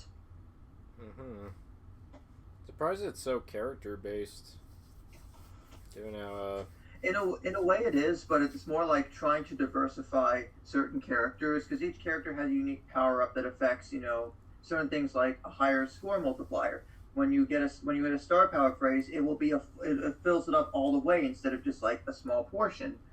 The max multiplier can go up to like, let's say at most times 36, or from like times 6. Basically, if you play Brutal Legend and then you play Warriors of Rock, don't be surprised if you find a few similarities in some of the thematic aspects. Yeah, I like that game. Because I definitely see that there. And credit to them, they really revamped Quick Play with this whole Quick Play Plus thing, which gave you unique challenges for each, not only song on disc or DLC track for that era, but any existing imports or DLC you had as well. So it added even more replayability into songs you might have gotten sick of already. Oh, that's neat. It's neat. I almost regret not playing this game. I really think you guys should at least give Warriors of Rock a shot, just because, no, there's no motion captured celebrities or musicians in there, but it's a unique idea. It's the closest to a sort of Guitar Hero World of Warcraft, if there ever was one. What an which I'm there. sure we'll get into You're making me picture pop culture's version of these games later on. You're making me picture something hilarious, like what kind of a crossover would that be? World of Warcraft meets Guitar Hero. It would be Make Love Not Warcraft Hero. I feel like South Park is just gonna go throw that idea together. Oh, they parodied both games. I know South Park has done parodies or like nods to both of these, which I'll they did Guitar Queero and Make Love Not Warcraft. Guitar Queero. There was also an episode where they played Poker Face in Rock Band, and Cartman said, "I don't give a crap about whales, so go hug a tree." As one of the songs, as one of the lyrics, which also led to Rock Band getting a version of Poker Face sung by Cartman as DLC in 2010. They fucking would. How the heck did I? Oh, I forgot. Around the same If you're time gonna talk about Poker Face, if you're gonna talk about South Park songs, I'll never forget hearing Timmy and the Lords of the Underworld in the first Rock Band. That game. was actually a really badass bonus song in that first game, but towards 2011, they went to doing DLC once a month until April of 2011, when it was announced that after that month's DLC, Guitar Hero DLC would cease. And in March of 2014, I think near the end of March 2014, all the Guitar Hero DLC for older games, current games, and even DJ Hero was delisted, and Rock Band would not be far behind, as DLC itself had started to sort of dwindle by late 2012. Even though Rock Band 3 did get a re-release in the Pro Guitar bundle in late 2011 by Mad Catz, who had taken over publishing from MTV Games at that point. There was even a code in most copies, or new copies, for a 5-pack of Red Hot Chili Peppers Pro Guitar upgrades. Oh, cool! Which they were able to get some Red Hot Chili Peppers tracks from various records. At the time, one of the newer ones was "I'm With You," so there was like The Adventures of Rain Dance Maggie, Look Around, and Monarchy of Roses. But suffice to say, by April of 2013, Rock Band 3's final DLC track had come out, and it was American Pie by Don McLean, which was a fitting way to end it. And if DLC had ended there, that would have been fine. And then in January 2015, more songs come out.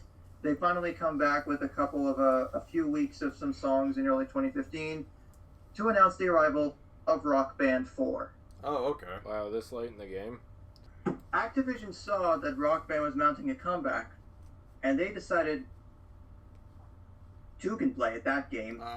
And so the showdown begins anew in October 2015 with Rock Band 4, and having come out 2 weeks earlier, Guitar Hero Live. Alright. So, have you ever asked yourself, yeah, Guitar Hero is good and all, but what if it looked like a Sega CD game? Yeah, full motion video up the ass. Well, I mean, here's the thing. It's the 21st century. Full motion video, there should be no excuses for it to not look like shite in a video game. Well, it doesn't look bad. It looks fine, but that's the thing. It's just fine. Credit to them, though, they did finally reinvent the guitar controller in some ways, going from 5 colored buttons to 6 buttons, 3 black, 3 white, where it actually did allow you to try and do actual chord shapes, much like how a real guitar would. Yeah. The only difference being that, in addition to that, they had a similar thing. Instead of a crowd meter where you could see how well you were doing, they would shoot 2 different versions of each song on the disc, where if you were performing well, the audience would cheer you on, and if you weren't, the audience would boo and throw stuff at you, and you'd hear it. It is like the South Park episode. Listen and boo! They hate you! Well, something like that. But the main meat of this game was not even really the 40-something songs on disc, only 3 of which are from before the year 2000. I noticed that. I looked through the whole sound list. I was like wowed by that. It's like so. They had some good songs. It's just it still skews very modern. And I know Activision was trying to be ahead of the curve, but like Freestyle Games was trying to do some good work, but like the odds were going to be against them from the beginning. I mean, you can put Biffy Clyro and the Gaslight Anthem and Elbow and Rival Sons into a game, and most of those were UK acts because they are from the UK, which makes sense. I guess the long and the short of it is they've used all the other classic rock songs up to this point because there's been so many damn games. So yeah, I guess I had to say they did. Although it is hilarious seeing Bangarang and Berserk in this game, but I think they do realize that like other forms like electronica and hip hop are becoming even more prominent than they were in like the late 2000s, early 2010s, because it foreshadows stuff that would be Rock Band 4's DLC as well. But they're not artists because no one can play the guitar. Oh yeah. But wait, there's more. More.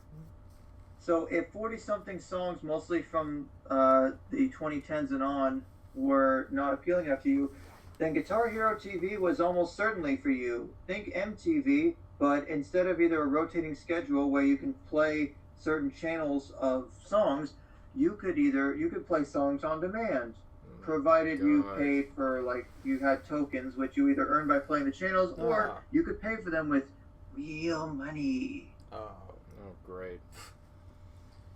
I mean, it's Activision. Microtransactions we're gonna be in here eventually. Yeah. Not to mention they have like a 24-hour party pass where you get, I think it was like $7-8 for a day's worth of access. I guess that's not terrible. They had premium shows too, where for each week you'd have like the ability to play a set of 3 songs, and then those would get added to the on-demand stuff. And while there were like highways and fretboards, note highways, there were different player badges you could use your points on. There were a lot of actually really good songs on the GHTV part. Problem is, I can't really tell you much about them, because if I did, you can't really play them unless you play Clone Hero, but more on that later. Because, suffice to say, Guitar Hero Live was not going to immediately reignite the franchise, and the reviews and sales figures showed. And as a result, after really going from like 2017 on without adding any new songs, in December of 2018, GHTV mode was shut down completely. So, congratulations, you bought mostly a coaster. Wow. Yeesh. I mean, it just felt kind of unappealing, so Yeah. I wasn't really all that into it.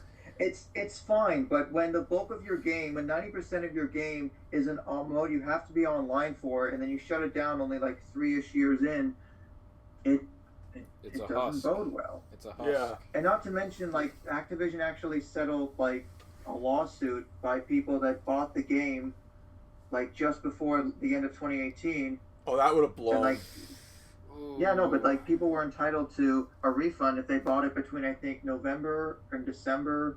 Like, at least November, like, the last couple of months from the fall onwards in 2018. But it didn't... Guitar Hero basically ended not with a bang, but a whimper.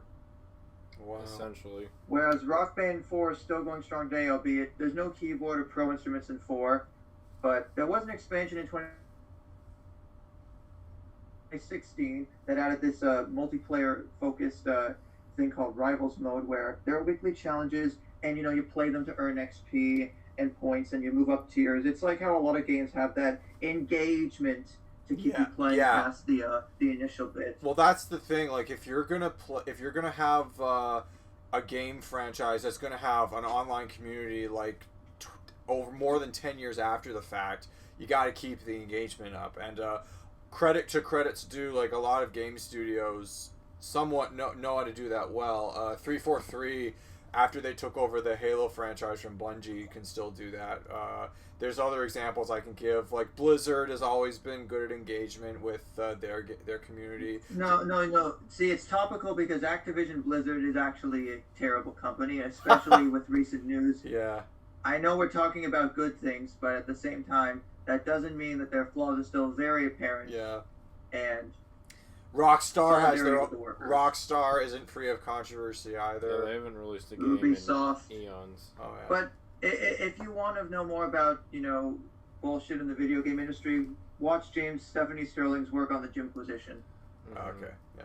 So, I kind of wanted to close out this discussion, if that's okay, but with one of the coolest memories I ever had with Rock Band. So, when it was new in early 2008, it was like the beginning of 2009, like right around the time our semester of grade 11 was ending. I took a business class in high school specifically called entrepreneurship, and one of the projects that everyone had to do in the class was you had to basically start a mini business, however that was, and you had to turn some kind of a profit. I remember the year before, some genius brought Guitar Hero into the cafeteria, and people were lining up like around around the barister to play that shit, and it was a lot of fun. You know, the kids like just went at it, just dueled like crazy. So I decided, okay, we're gonna have you know, the Rock Band. I didn't own Rock Band at the time, but what I did was wait, did I? Yeah, I think I did. So I brought my Rock Band equipment, and then I we basically said, you know, if you want to play Rock Band at the school cafeteria, just come on down. And it was pretty popular. I don't think it was quite as popular as the Guitar Hero event from the year before, but yeah, no, I got a good grade on that business project, so there we are. Yeah. Nice. I obviously have a few different Rock Band related memories, some of which I've shared before, some of which I haven't yet. But Lyle, do you have any particular other memories? Oh, gee, I remember in my rec center in my small town, there was like a Guitar Hero championship or something. I don't know what the turnout was like because I didn't bother. Because I don't like. Here I was thinking you won the whole thing. I don't like playing competitively. No. I remember like there would be times where people would bring their PS2s to school and we'd play Guitar Hero there, or yeah, no, I miss it. I really miss playing Guitar Hero. I think the most recent experience I had was just like the arcade game, but you know it's kind of a rip because it's meant to make you flip or flub a lot. I know Riddle Room had a Guitar Hero setup. They did, yes. But they never had it like active. Yeah, no, well, because like so few of the patrons at Riddle Room would ever play it. I remember like we must have been like the first guy in like 2 years to ask them to, because I remember like they said, hey, do you have Guitar Hero? It's like, oh yeah, we do. So we dug it up, and I mean that place was loud as fuck. Oh god, it's so loud. Like everyone's playing games or like doing trivia or stuff. So can you imagine you're playing Guitar Hero and then all of a sudden. Jenga! He's like, nah, you lost my streak. I'm trying to play Welcome to the Jungle. No, Welcome to the Jenga. There's a quiet moment and Jenga. Welcome to the Jenga. We got fun and games. We got fun and Jenga. It's gonna break. It's gonna topple down. Yeah, better. I do kind of miss that. Okay. There's a few. This friend I mentioned before, I'm friends with her this time, but he and I were in a program where there'd be like Guitar Hero tournaments every week. It was at a community center, I think, in Newmarket, if I remember correctly. And he and I would usually do pretty well. Sometimes I think I would win some of them, sometimes not. This was like for like running a small newsletter type thing, but it was a nice type of activity. Yeah, like I said, I remember renting Guitar Hero World Tour on the PS2, even though it was 2008, and I don't know why I was still playing rhythm games on a PS2. If you shameless plug for our Wonderland episode from last month at this point, when I played drums in the Rock Band live stage show in front of I don't know how many people, but that was fantastic. I believe I played ABC by the Jackson 5 at that particular point. And then probably the most recent one in terms of Rock Band related, in 2015, I decided to put in a video application for this thing they were doing for Rock Band 4 called the Road Crew, which was you would put in a video stating like, you know, what got you into playing Rock Band, how much you love it, and if you get picked, you get a band kit for Rock Band 4 for free.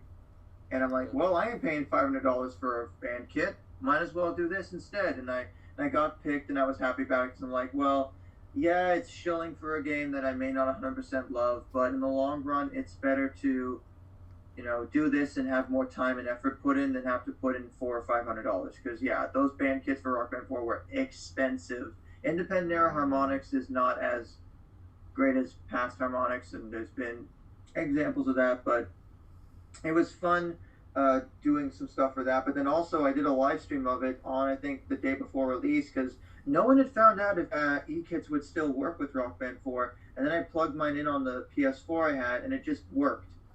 And it was just a case of like, how did they not think of doing that? But that was like sort of one of my brushes with like a mini level of fame in that community.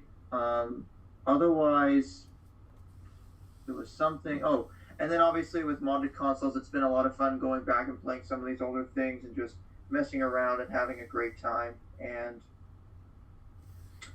there was something else that I'll probably forget later or remember later.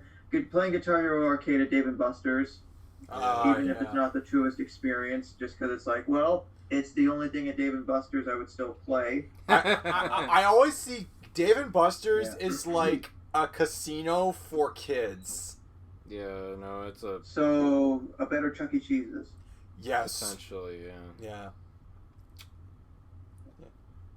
In between, I mean, Rock Band's DLC as of late has been a weird mix of ports of old Rock Band Network songs, some of which I'm happy have come back, others I'm okay on, others I don't really care for. Yeah. And then a combination of various modern songs that are either big on certain charts or they're getting a lot of Spotify streams, whether they're asked to chart or not, or songs that have gone big because of a wonderful little platform called TikTok. Ah, yes. Oh, yes. Oh my god, I just had a memory flash in my head. I remember one time in school we had this week where there were these costume events. So I don't know, Hawaiian Day or Pajama Day. But one of the days were superhero days, and just to be a smartass, I took my Guitar Hero controller, and everyone was like, "Lyle, who are you?" "I'm a Guitar Hero." I had a leather vest, and my hair was all shaggy back then, so I just had this. And I swear to God, I hit 3 people with my guitar by accident. No. Yeah. I was a dickhead. But yeah, that was my, that just flashed in my head. I can't believe I forgot about that. And I don't know if this was the same year as Evan's Rock Band venture. I think I did tell the story before about playing ADF bass on Disturbed's Indestructible on Rock Band and FCing it. And I got to say I FC'd a song in the same band as Edwin from Life with Derek. Oh, okay. Nice. That was fun. Cool. Something else. Well, in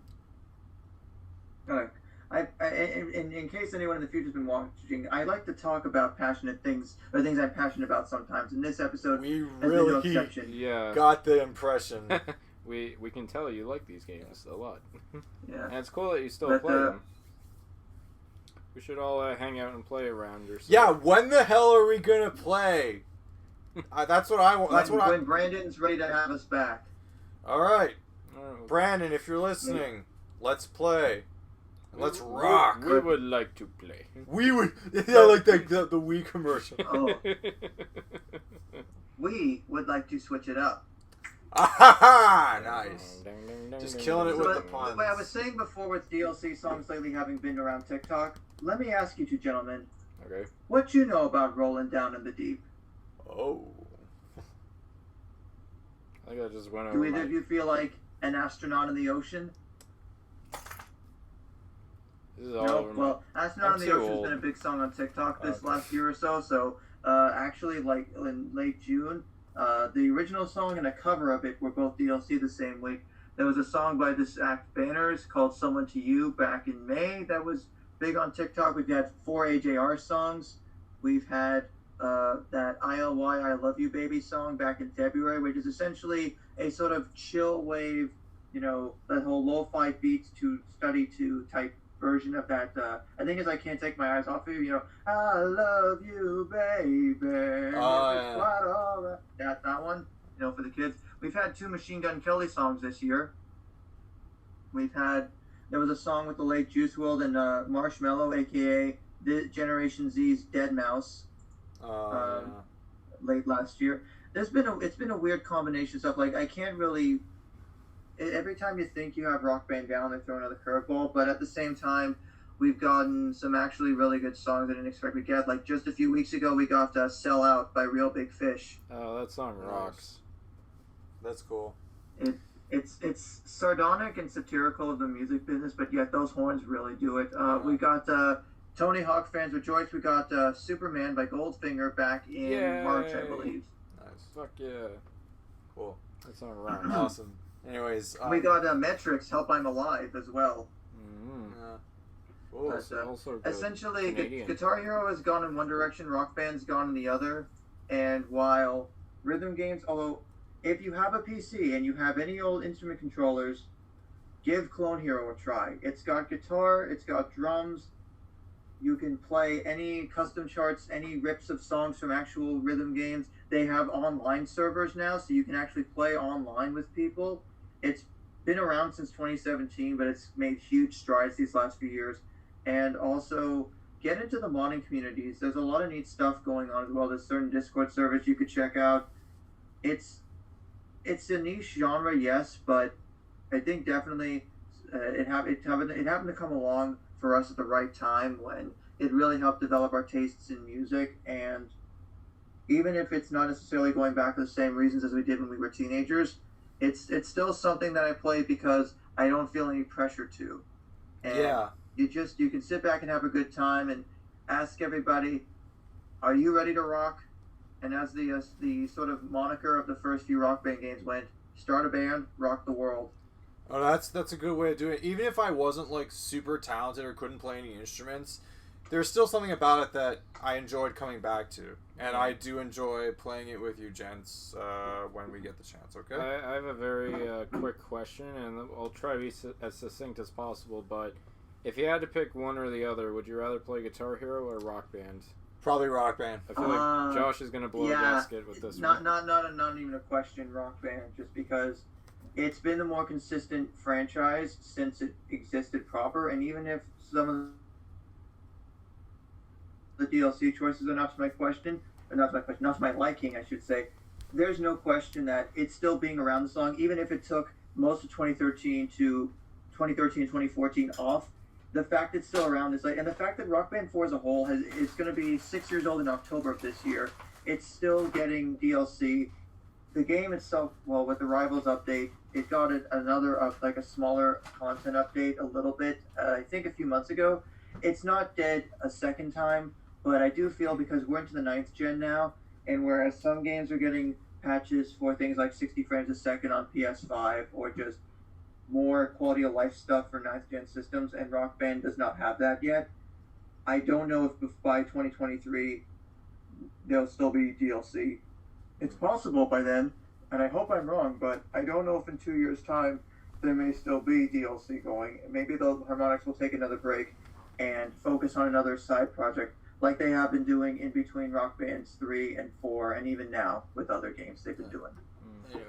Now, to answer the question, I would say any day of the week I would play the first 3 Guitar Hero games, but as a group experience, I much prefer Rock Band's system than Guitar Hero's. As soon as Guitar Hero tried doing what Rock Band did, I was turned off. So yeah, in a group, Rock Band, but if I was alone, the first 3 Guitar Heroes. Oh, okay. That's just that would kind of make sense. Just give me Guitar Hero. But even with Rock Band, like you can get solo experience on like any one instrument of your choice. Like if you want to play a bass, you can play solo bass songs. You want to drum, you can drum. Yeah, I get that. I know Josh gets a kick out of just drumming solo on the Rock Band franchise. Yeah, and it's fun to play Rock Band solo. I'm just saying I like the experience of the first 3 Guitar Hero games.